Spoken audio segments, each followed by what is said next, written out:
Hey, salut beau gosse. On se retrouve aujourd'hui pour parler du nouveau trailer de Halloween Kills qui est sorti à peu près il y a quelques jours, mais l'algorithme YouTube ne l'a pas mis en avant, du coup j'étais vraiment pas au courant que c'était sorti, et c'est un ami à moi qui est venu me voir et qui me dit mais t'as vu le nouveau trailer de Halloween Kills? Et j'ai dit bah non, de quoi tu parles? Et en fait je n'avais rien vu, et donc c'est pour ça qu'on est en retard. Souvenez-vous, on avait déjà fait une vidéo à peu près similaire la dernière fois, et elle avait même plutôt bien fonctionné. J'ai reçu des messages, et même des messages très touchants de personnes qui me disaient mais c'est génial d'avoir quelqu'un qui parle de Halloween, etc. Et c'est une passion qu'on a, c'est une passion qui regroupe pas mal de personnes sur ma chaîne, et je me suis dit que c'était le moment idéal pour qu'on en parle. Alors évidemment l'objectif ça va être de découvrir le trailer parce que je l'ai pas découvert, mais aussi d'en parler, d'en discuter et de voir ce qu'il nous propose. Malheureusement on est sur un trailer qui dure moins de 1 minute, vraiment de quelques secondes, donc ça va pas être grand chose, mais on va tenter de faire du mieux qu'on peut. Avant de commencer, il faut que je vous parle d'un projet qui est tout juste sorti, qui s'appelle Les Piliers de l'horreur, une émission consacrée évidemment au genre horrifique, et on va parler de Silent Hill. J'ai fait une sorte de mini intro, une sorte de mini court métrage, donc j'aimerais vraiment avoir votre avis, et voilà, si ça peut aider cette vidéo à fonctionner et à avoir vos retours, bah c'est vraiment tout bénef. Bon allez, on se met les écouteurs et c'est parti. Allez, let's go. Next Halloween, when the sun sets and someone is alone,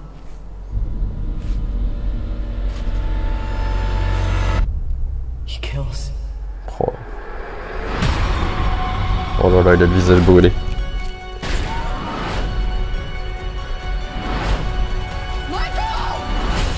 Oh là là là là. Et une musique emblématique qui finit le trailer, comme toujours, mais qui est nécessaire. Ah, il n'y a même pas de truc à la fin? D'accord, c'est déjà fini. J'ai envie de pleurer. Écoutez, ce trailer, il est très court, mais il donne quand même très envie. Je trouve qu'il y a un énorme travail qui est fait avec ce Halloween Kills au niveau de la mise en avant vers le public, au niveau de la promotion. Il y a vraiment un côté hype qui est en train de se transmettre. Ça me rappelle un peu ce qu'il y avait eu avec SA 2. Ils avaient vraiment géré leur communication pour la seconde suite. Il y avait une campagne marketing qui était juste géniale et qui donnait envie d'aller voir le film. Bah là c'est à peu près pareil, c'est vraiment, ils sont en train de créer une hype, et je trouve que là, depuis le précédent opus où vraiment ils étaient un peu dans un système introductif d'une nouvelle vision de Halloween, cette fois-ci là ils ont confiance en eux, ils ont confiance en leur projet, et qu'ils essaient de créer, je sais pas, quelque chose d'emblématique et quelque chose qui à la fois révolutionne et qui en même temps est complètement en train de prendre en compte ses origines. Ils ont tellement confiance en eux, je pense que ça se trouve de cette trilogie, Halloween Kills ça va être le meilleur. En général, une équipe a confiance en son projet et ils sont sûrs d'eux, sûrs de leurs idées et qu'ils les assument, bah ça peut être que réussi logiquement. Enfin j'espère, hein, ça se trouve je vais me tromper, mais j'espère que ça va pas être un beat ce film, parce que sinon ça va être horrible. Du coup on commence avec des plans. Au niveau de cette bande annonce, on a plein de photos qui rappellent Halloween, évidemment la citrouille, on a les quartiers d'Haddonfield avec les décorations, tout ça qui donne une ambiance vraiment très imprégnante. Et moi je trouve que dans Halloween 2018, on voyait pas énormément Haddonfield. Il y avait quelques scènes qui étaient vraiment rondement menées, avec notamment une sorte de plan séquence où on voyait Michael se balader dans la ville, il était de retour, donc ça il fallait le mettre en avant. Mais on voyait pas véritablement la ville, les enfants déguisés, etc. Et là j'ai l'impression que bah, ils essaient peut-être on va peut-être être dans un Haddonfield un peu plus, avec une vision d'Haddonfield un peu plus particulière qu'auparavant. Peut-être qu'on va se balader encore plus dans la ville, peut-être qu'on va vraiment donner une dimension maudite à Haddonfield. J'allais dire Silent Hill, mais non, on parle de Haddonfield cette fois. Et ça, typiquement, c'est le genre de plan qui te donne une atmosphère typiquement Halloween. C'est genre tellement parfait, ça fait ambiance halloweenesque. Je parle évidemment de la fête, mais ça donne une ambiance aussi très noire, très angoissante, très sombre aussi, et c'est vraiment les ténèbres. Et les ténèbres, c'est ce qui caractérise Michael Myers. Donc là, on est dans des plans qui sont véritablement beaux, mais qu'on n'a pas énormément aussi l'habitude de voir, parce qu'ils sont pas aussi peut-être bien travaillés. Et là, il y a vraiment un effort de présentation qui est fait avec la ville de Haddonfield, encore une fois. Et voilà, ça c'est parfait comme exemple, c'est que c'est typiquement ce genre de plan où l'on voit la ville de Haddonfield, mais tout le monde est cloisonné chez soi, tout le monde est... La fête est finie en fait, et la fête est finie parce que c'est la fin de la soirée et que les enfants sortent plus, ou est-ce que c'est parce qu'il y a le mal qui est dans la ville? Et est-ce qu'ils vont pas nous faire une sorte d'ambiance, un peu comme il y avait dans le Halloween 4, où la ville est dans une situation un peu paranoïaque? Est-ce qu'ils vont pas montrer un Haddonfield isolé, un Haddonfield qui est tétanisé parce qu'il y a le mal qui est chez Zell? Et ça serait juste génial comme ambiance, avec une ambiance un peu paranoïaque, où les habitants auraient peur, tout le monde serait au courant qu'il y a Michael Myers dans la ville. Ça serait juste tétanisant, ça serait juste génial, et ça donnerait encore une fois une dimension plus profonde à la ville de Haddonfield, et j'espère vraiment qu'ils vont travailler ce côté-là. Et typiquement, ce genre de plan, on voit les pieds de Michael Myers, ensuite on le voit ramasser son masque qui est un peu brûlé, donc encore une fois, ça donne qu'il est en train de combattre, il est en train de... C'est vraiment une aventure, parce que là on est complètement directement après la suite de l'Halloween de 2018. Bah là ça donne encore une fois ce qui était très travaillé dans le précédent opus, un côté légendaire à Michael Myers. On le traite comme une icône. On sait qu'il fait plus forcément peur, qu'il est pas ringard. Au contraire, Michael Myers, c'est vraiment à la mode. Mais maintenant, il fait plus extrêmement peur dans le sens où on le connaît. Et les 3/4 des fans, ils vont le voir et ils savent que c'est Michael Myers. Ils veulent juste le voir tuer des gens. Et là, on se retrouve avec encore une fois des plans qui sont emblématiques. Le fait qu'il ramasse son masque, on voit pas son visage. Le fait qu'on le traite comme une légende, il marche. Il y a vraiment quelque chose autour de lui alors qu'on voit pas grand chose. Il y a une aura particulière. C'est pareil. Les courts plans, on le voit en train d'attaquer. Ils sont juste glaçants et remplis de violence qui font un peu penser au Halloween de Rob Zombie.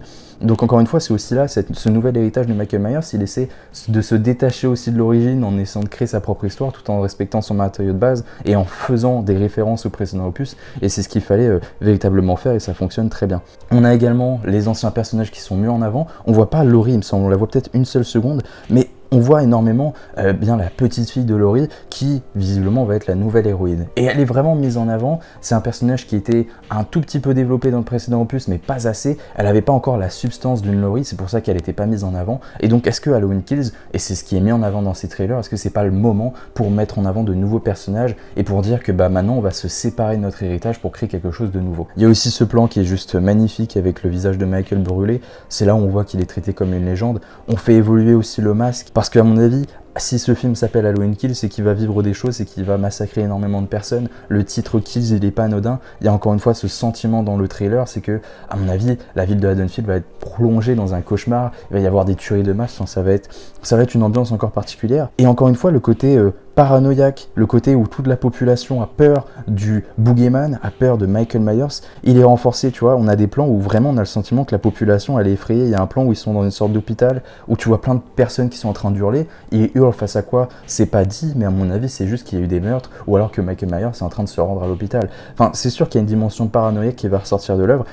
Je pense également à ce plan qui est à 0,25 où on a vraiment le sentiment qu'ils sont en train de se préparer à affronter quelque chose. La ville s'organise, vont peut-être chasser le boogeyman, peut-être qu'il va y avoir une inversion, on va voir la population chasser le boogeyman. Enfin, je trouve que cette bande-annonce, en quelques secondes, elle nous dit beaucoup de choses. Peut-être que Halloween Kills, ça va même être une sorte de film d'action-horreur où vraiment il va y avoir une traque, il va y avoir une chasse, il va y avoir la recherche du méchant, tout en prenant en compte que le méchant est en train de tuer plein de personnes. Ah, et apparemment, ce personnage-là, c'est le petit, alors j'ai oublié son nom, je suis désolé, le petit dans Halloween 1 qui était gardé par Laurie. Respect de la continuité de la saga, donner quelque chose de cohérent, tout en proposant quelque chose qui n'est pas difficile à voir pour la nouvelle génération et pour des personnes qui sont totalement extérieures à la saga. Je trouve qu'ils ont vraiment confiance en eux et il y a moyen qu'ils nous sortent peut-être un des meilleurs opus de Halloween depuis belle lurette. Bah vraiment c'est ce qu'on souhaite. Moi je souhaite vraiment qu'ils se détachent un peu du matériau de base, qu'ils proposent leur vision des choses tout en étant respectueux des racines et de ce que fait qu'on aime Halloween. Ce trailer je trouve qu'il est beaucoup plus profond que le précédent. Le précédent était vraiment intéressant parce qu'on comprenait ce qui allait se passer.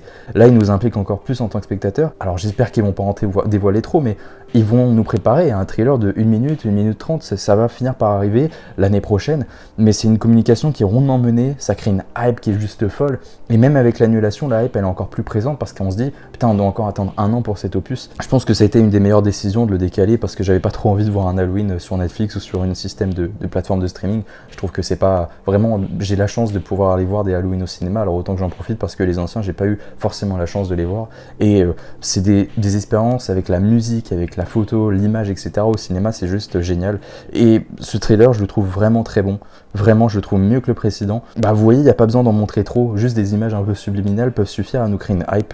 Vous voyez, peut-être que tout ce que j'ai dit, ça sera du bullshit et c'est ce qu'on verra au théâtre en octobre 2021. Je crois que c'est vers le 15 octobre. Et sur ce, j'espère que cette vidéo vous aura plu. On se retrouve bientôt. N'hésitez pas à vous abonner, à liker, à mettre un commentaire et à donner votre avis sur ce trailer. La dernière fois, on avait énormément débattu. Il y avait pas mal de commentaires, pas mal de messages privés aussi sur mon Twitter, etc. Donc, n'hésitez pas à venir vraiment et parlez-moi de ce trailer. Et puis, on se retrouve bientôt. C'est promis. À la prochaine. Prenez soin de vous. Mouah, ciao, bene les gars.